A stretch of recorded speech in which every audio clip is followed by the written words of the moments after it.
Tupéville pendant 50 ans, à la fin du 19e et début du 20e.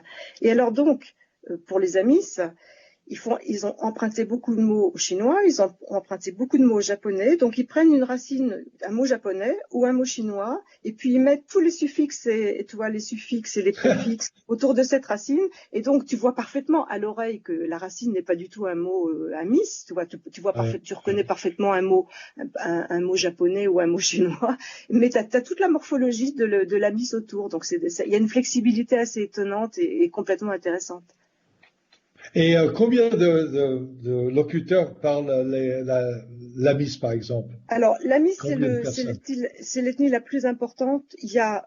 Alors, l'ethnie amis disent qu'ils sont environ 130 000 personnes, mais je dirais qu'en nombre de locuteurs, on peut garder en gros un tiers de gens, vraiment.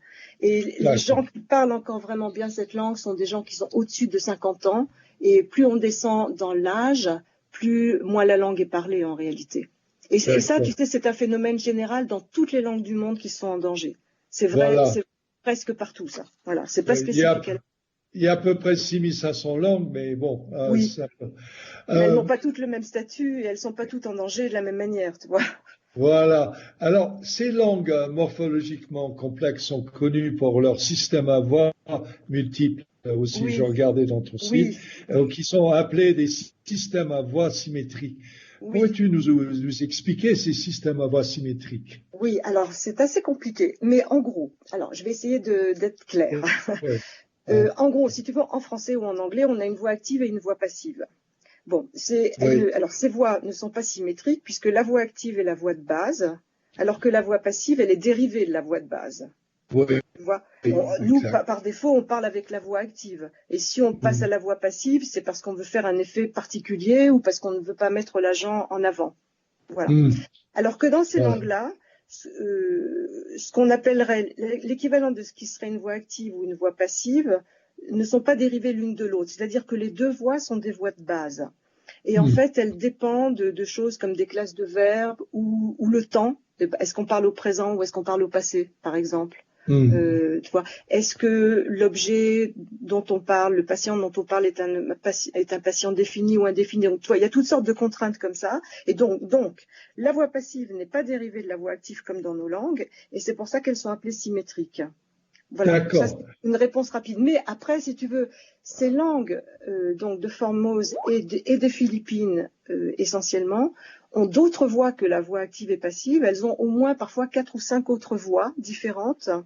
C'était l'autre question que j'allais te poser. Voilà. Oui. Et donc, tu vois, ces autres voix prennent comme sujet non pas l'acteur comme nous ou le patient comme nous. Donc, dans notre voix active, c'est l'acteur le sujet. Dans la voix passive, c'est le patient, notre sujet, hein, dans nos langues à nous. Et ces langues-là ont au moins 4 autres voix. Donc, elles ont une voix, par exemple, locative, une voix instrumentale. Et donc, si elles prennent la voix instrumentale, c'est l'instrument qui va être le sujet de la phrase. Si elles prennent la voix locative, ça va être soit un patient qui est pas beaucoup affecté, soit un lieu qui va être le sujet de la phrase, etc. Voilà. Et ça peut être aussi la voix bénéficiaire. Dans ce cas-là, on va prendre le destinataire ou le bénéficiaire comme sujet de la phrase. Donc, tu vois, ce sont des voix, puisque ça permet de changer de sujet, mais elles en ont bien plus que nous. Donc, c'est assez exotique de ce point de vue-là. Ok. Je pense à l'Esquimau que j'ai étudié il y a très longtemps. Il y avait un autre où le sujet fait partie, je ne me rappelle plus maintenant comment ça fait tellement longtemps. Oui, c'était probablement les distinctions entre les voix ergatives et voilà. Et les voix antipassives, sûrement. Exact, voilà, c'était ergatif, exactement. Est-ce que tu pourrais en faire quelques comparaisons avec le français et l'anglais? Quelques constructions bizarres ou marrantes dans la langue dans la langue amis? Écoute, je crois que c'est vraiment ce dont on vient de parler qui est le plus spécifique, le plus typique de ces langues et le plus curieux pour nous. C'est-à-dire c'est l'existence de toutes ces voix. Ce qui est très compliqué pour moi à comprendre parfois, c'est qu'est-ce qui fait que... Alors bon, une voix locative, une voix bénéficiaire, une voix instrumentale, on voit très bien pourquoi ça va être utilisé, puisqu'on a besoin de mettre l'instrument ou le bénéficiaire ou le lieu en avant. Mais après, les deux autres voix symétriques, c'est-à-dire ce qui serait chez nous l'actif et le passif, c'est beaucoup plus difficile à mettre en évidence parce que il y a de nombreux traits qui font varier ce choix de voix. Les locuteurs n'en sont pas toujours conscients et ça prend du temps à comprendre ce qui varie. Donc, il y a le fait que le patient soit défini ou pas. Il y a le temps et l'aspect. Est-ce que l'action est en cours et est-ce qu'elle est aboutie ou est-ce qu'elle n'est pas aboutie. Donc ça va être un autre effet de variation. Et puis après, bon, j'imagine qu'il doit y avoir des choses stylistiques, mais qui sont pas forcément toujours encore très claires pour moi, parce que c'est quand même de la science, c'est quand même de la recherche en cours. Est-ce que tu utilises toujours les anciennes méthodes, c'est-à-dire tu trouves quelqu'un qui est bilingue pour ta langue en français ou en anglais, et ensuite tu poses des questions. Comment dis-tu ça? Et puis tu les transcris phonétiquement et tu trouves les morphèmes et tu comprends un petit peu la grammaire. Oui, je fais effectivement tout ça, mais de plus en plus, j'enregistre des gens, je leur fais raconter des histoires. Alors ça peut être n'importe quoi, comment ils font une recette de cuisine, comment ils allument le feu, ou des histoires beaucoup plus sérieuses sur leur univers, leur cosmogonie, etc. Enfin, ce qu'ils acceptent de me dire, parce que parfois les gens n'acceptent pas comme ça de raconter des histoires. Donc j'enregistre, je transcris avec eux. Et puis à partir de ça, j'élicite. Donc, quand il y a quelque chose que je ne comprends pas dans la structure grammaticale, là, tout d'un coup, je reprends cette phrase et je discute avec eux de cette phrase pour essayer de comprendre comment elle fonctionne quand quelque chose m'étonne et ce n'est pas vraiment la structure à laquelle je m'attendais. Donc, je fais beaucoup d'enregistrements et j'essaye de travailler plus avec des enregistrements spontanés. Parce que très souvent, je me suis rendu compte, tu as peut-être connu ça quand tu as fait des études de linguistique, que lorsqu'on fait des élicitations, c'est-à-dire lorsqu'on propose une phrase à traduire à quelqu'un, il fait un calque de ta phrase, mais il ne parle plus spontanément dans sa langue.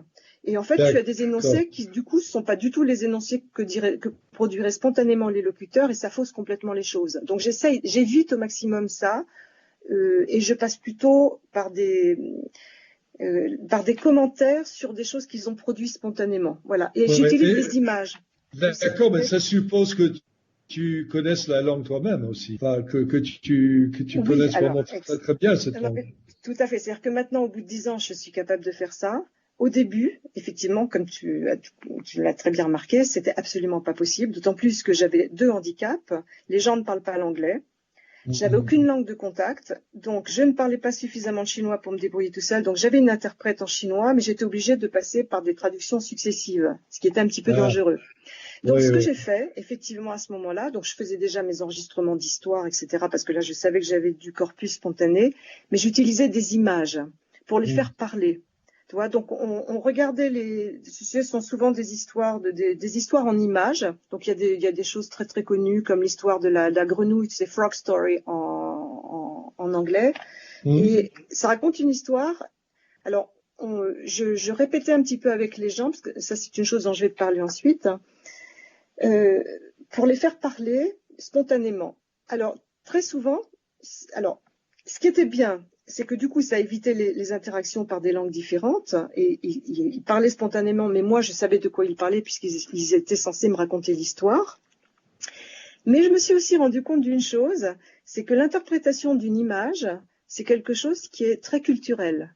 Et en particulier, une image qui n'est pas animée. Tu vois, nous, on est habitués à lire des bandes dessinées, mais tout le monde n'est pas habitué à lire des bandes dessinées, ni même à voir la logique d'une image à une autre. Donc, parfois, j'ai eu des choses assez étonnantes, mais c'était très, très intéressant.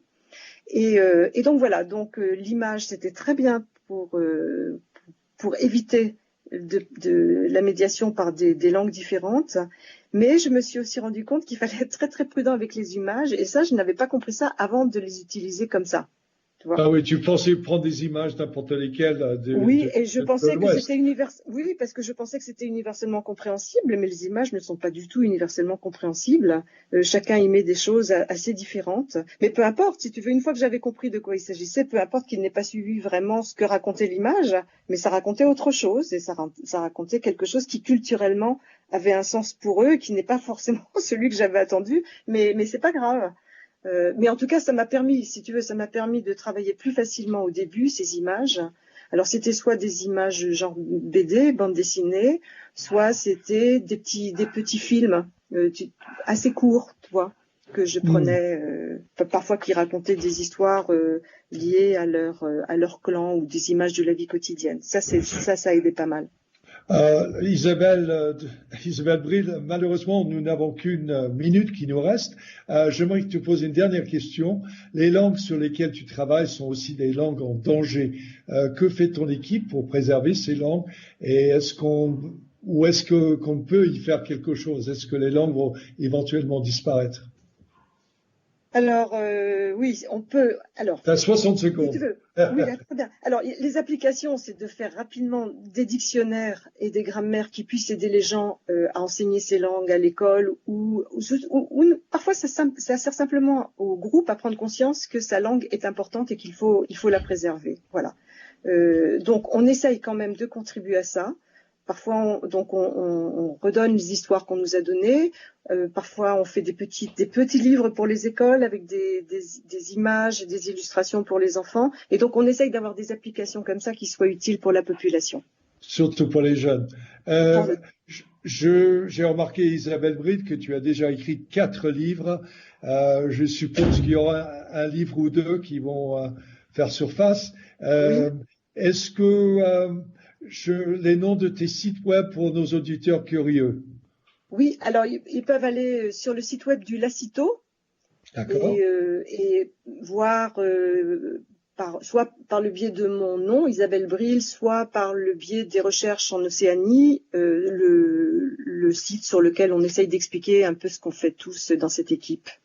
D'accord. Moi, je te remercie, Isabelle Bril, pour ta présence aujourd'hui. Je rappelle pour nos auditeurs que ces émissions peuvent être entendues sur iHeartRadio, AHA Radio, Society Bites Radio.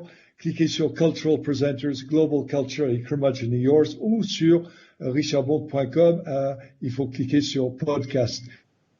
Merci, Isabelle Bril. Merci à vous.